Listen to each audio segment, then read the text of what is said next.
हमने भी जो दोस्ती की होती है शुक्रिया और सारा वो बयान किया। उन्होंने हम वन चाइना को हमेशा सपोर्ट करते हैं तिब्बत समेत, और वो उन्होंने जम्मू एंड कश्मीर के हवाले से हमें दोबारा यानी सपोर्ट किया कि जी ये बिल्कुल यूएन की रेजोल्यूशंस के मुताबिक इसका फैसला और कश्मीरी लोगों की जो है सेल्फ डिटर्मिनेशन का राइट है उसके मुताबिक होना चाहिए, क्योंकि वो भी हमारे साथ इसमें इत्तफाक है कि ये जो इस खित्ते में जो टेंशन है और इस खित्ते में जो अमन की प्रॉब्लम है वो एक मेजर वजह जम्मू एंड कश्मीर की सेटलमेंट का ना होना है। हम भारत की तरह बुज़दिल नहीं, पाकिस्तान ने जवाबी कार्रवाई मुकम्मल तौर पर पब्लिक की। चीन भी मसला कश्मीर को खिते में अदम इस्तेहकाम का बाइस समझता है। चीन ने तनाज़ा कश्मीर से मुतालिक पाकिस्तानी मौक़िफ़ की तायद की। पाकिस्तान तिब्बत समेत वन चाइना पॉलिसी का हामी है। नायब वज़ीर आज़म इसाक डार की न्यूज़ कॉन्फ्रेंस, कहा पाकिस्तान का बयानिया सच पर मुबनी था, भारत का मौक़िफ़ कामयाब नहीं होने दिया। अंदरूनी गलतियों और ख़राबियों के बायस दहशतगर्दी ने सर उठाया, दहशतगर्दी के साथ वैसे ही निपटेंगे जैसे पहले निपटा गया। इधर सेनेट में इज़हार ख्याल करते हुए इसाक डार ने कहा खसदार वाक़े के पीछे भारत का हाथ है, भारत को अपनी हरकतों से अब बाज आ जाना चाहिए। 25 मई को पाकिस्तान अफ्रीका दोस्ती के दिन के तौर पर मनाया जाएगा। ऐवान में करारदाद मंजूर।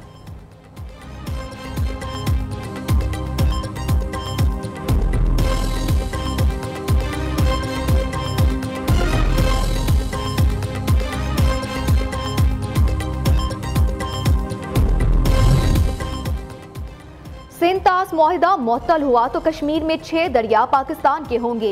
एक पागल ही 24 करोड़ इंसानों का पानी रोक सकता है, कोई ऐसा नहीं कर सकता। हमें हकाइक को समझना होगा। DG ISPR lieutenant general Ahmed Sharif Chaudhry का अल जजीरा को इंटरव्यू, कहा पाक फौज ने भारत को ऐसा सबक सिखाया जो वो कभी नहीं भूलेगा। भारतीय हमले का मुकाबला करने के लिए जो अस्करी हिकमत अमली अपनाई गई वो कई दिहाइयों तक जेर मुतालिया रहेगी।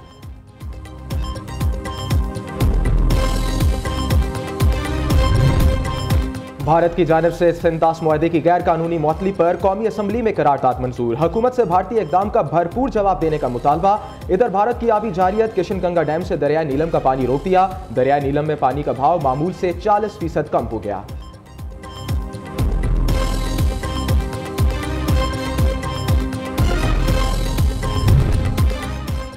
मखसूस नशिस्तों का नजरसानी केस, बेंच की तश्कील के खिलाफ दरख्वास्तें मुस्तरद। सुप्रीम कोर्ट ने बेंच की कार्रवाई बराह रास्त नशर करने की दरख्वास्त मंजूर कर ली। अदालत ने महफूज शुदा फैसला सुना दिया।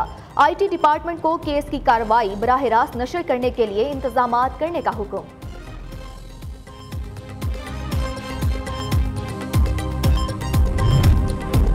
भारतीय हमले से बड़ा जुर्म PTI ने 9 मई को किया। 9 मई को एक जमात ने जो कुछ किया वो दुश्मन और दहशतगर्द करते हैं। जिन वर्दियों को डंडे पर टांगा गया, आज उन्हीं वर्दियों ने दुश्मन का मुकाबला किया। वज़ीर आला पंजाब मरियम नवाज का सरगोदा यूनिवर्सिटी में लैपटॉप तकसीम की तकरीब से खिताब, कहा जो बच्चे फितने के बहकावे में आ गए आज जेलों में पड़े हैं। नौजवानों से कहती हूँ कितनी भी और कभी भी फितना और फारिज और फिसाद का ईंधन ना बने।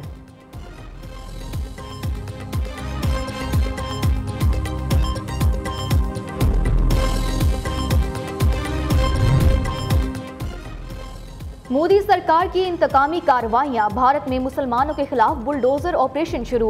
ऑपरेशन सिंदूर की हजीमत छुपाने के लिए मोदी सरकार के मुसलमानों को दहशतगर्द करार देकर उनके घरों पर मुसलसल हमले जारी। मोदी सरकार ने हजारों मुसलमान खानदानों के घर मिसमार करना शुरू कर दिए। TRT की तफसीली रिपोर्ट और वीडियो जारी। इस्लाम का लिबादा उड़े, शरंगेज फितना अल-खारिज अपनी असली मकरू चेहरे सब पर अयां कर दिया। भारतीय आकाओं की मुकम्मल माली इमदाद और सहूलतकारी के बावजूद फितना अल-खारिज मुकम्मल तौर पर नाकाम।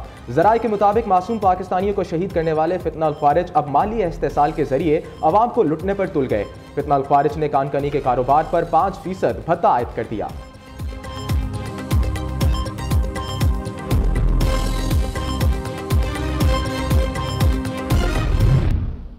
भारत यकीनन इन वारदातों के पीछे है। भारत यकीनन इनकी परवरिश कर रहा है। भारत यकीनन इनकी तरबियत कर रहा है। भारत इनको वसाइल फराहम कर रहा है, रुपया पैसा फराहम कर रहा है, हथियार फराहम कर रहा है। ट्रेनिंग कैंप्स बने हुए हैं। ये ऐसे नहीं है कि ये पहाड़ों पे कोई चीज़ हथियार उगते हैं और बम उगते हैं, ये उठा के ले आते हैं और हमें मारते हैं। ये कहीं ना कहीं से आते हैं, कोई ना कोई इन्हें फराहम करता है, कोई ना कोई इन्हें चलाने की तरबियत देता है। और हमें मालूम है कि वो कौन है, वो ढका छुपा नहीं है, वो हमारा खुला वाज़े दो टोक दुश्मन है। कोई शक नहीं, पाकिस्तान में दहशतगर्दी के पीछे भारत है। पूरा सेनेट यक जुबान। सेनेटर इरफान सिद्दीकी कहते हैं दहशतगर्दों का एक ही हल है, उन्हें कुचल दिया जाए। भारत बलूचिस्तान में दहशतगर्दों को असलहा और माली मदद फराहम कर रहा है। भारत को सबक मिल चुका, वो हमें जेर नहीं कर सकता।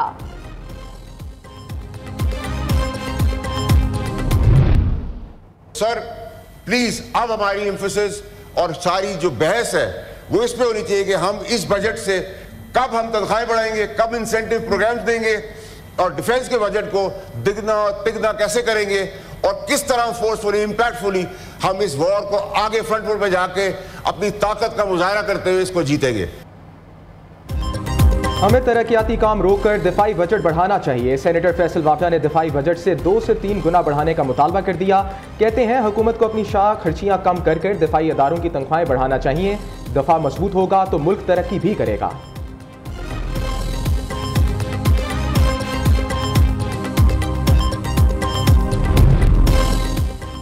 खुसदार के अंधोनाक वाक़े ने पूरी दुनिया को झंझोड़ कर रख दिया। सेनेटर अनवारुल हक काकड़ का कहना है कि पाक भारत कशीदगी में तकब्बुर के देवता को शिकस्त हुई। हिंदुत्व के फलसफे वाले ये समझते हैं कि वो दुनिया को तर्ज जिंदगी सिखाएंगे। ये उनकी खाम ख्याली और RSS का ख्वाब है। खुसदार में स्कूल बस पर हमले में जख्मी एक और तुलबा दम तोड़ गई। हमले में शहीद तालबात की तादाद 4 हो गई। सिक्योरिटी ज़राए के मुताबिक 8वीं जमात की तुलबा सहर सलीम शदीद जख्मी हालत में हस्पताल में जेर इलाज थी। गुज़िश्ता रोज होने वाली भारतीय स्पॉन्सर्ड दहशतगर्दी हमले में 2 सिक्योरिटी एहलकार भी शहीद हुए थे। खुसदार धमाका का मकसद और मुकदमा CTD थाने में दर्ज कर लिया गया।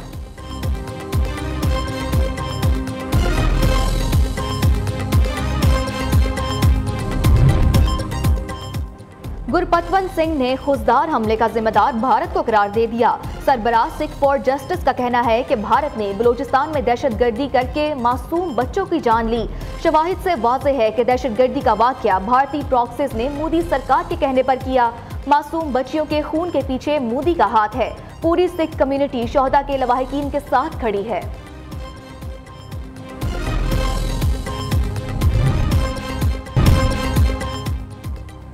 भारत के खिलाफ तहरीक इंसाफ के सिफारती वफ्द पर वज़ीर आज़म ने तहफ़्फ़ुज़ात का इजहार किया। रहनुमा PTI असद कैसर की पेशावर हाई कोर्ट में मीडिया से गुफ्तगू।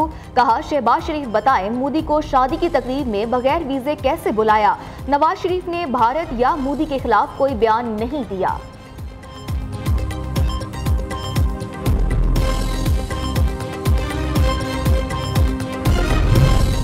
भारत के खिलाफ खामोशी अख्तियार करने पर नवाज शरीफ का पॉलीग्राफिक टेस्ट होना चाहिए। इन तमाम अफराद का भी पॉलीग्राफिक टेस्ट करना चाहिए जिनके बैरून मुल्क जायदादें हैं। मशीर इत्तलात खैबर पख्तूनख्वा बैरिस्टर सैफ का कहना है जाली हुकूमत जाली मैंडेट पर बानी का पॉलीग्राफिक टेस्ट कैसे कर सकती है।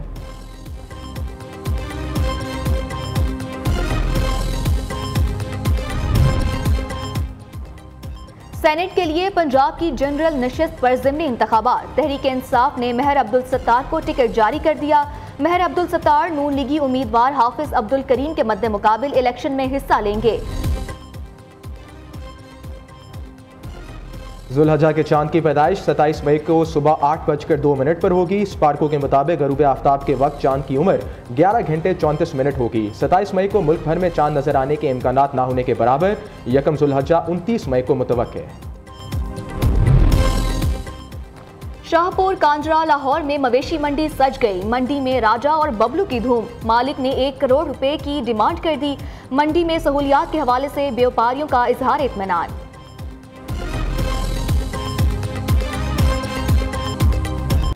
पंजाब के मुतअद्दिद शहरों में शदीद हीट वेव। वज़ीर आला पंजाब ने इंतजामिया को अलर्ट कर दिया। शहरियों को एहतियाती तदाबीर इख्तियार करने की हिदायत। मुल्क भर में सूरज आज भी कहर बरसाएगा। सुबह में पारा 50 डिग्री तक चढ़ गया। डेरा गाजी खां और दादू 49। भावलपुर में दर्जा हरारत 48 डिग्री रिकॉर्ड। पेशावर डेरा इस्माइल खान सखर नवाबशाह मुल्तान में पारा 46 डिग्री तक पहुँच गया। सरगोदा अटक साहिवाल बनू 45। लाहौर फैसलाबाद में दर्जा हरारत 44 डिग्री रिकॉर्ड। इस्लामाबाद हैदराबाद मुजफ्फराबाद 42। रावलपिंडी और जम्मू में 41 दर्जे शिद्दत की गर्मी।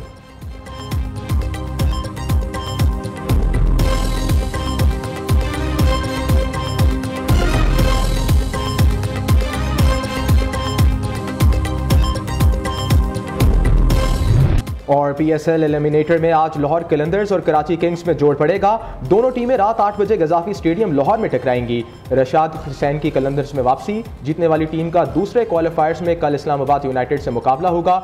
गुज़िश्ता रोज क्वेटा ग्लैडिएटर्स ने पहले क्वालिफायर में इस्लामाबाद यूनाइटेड को 30 रन से हराकर फाइनल में रसाई हासिल की थी।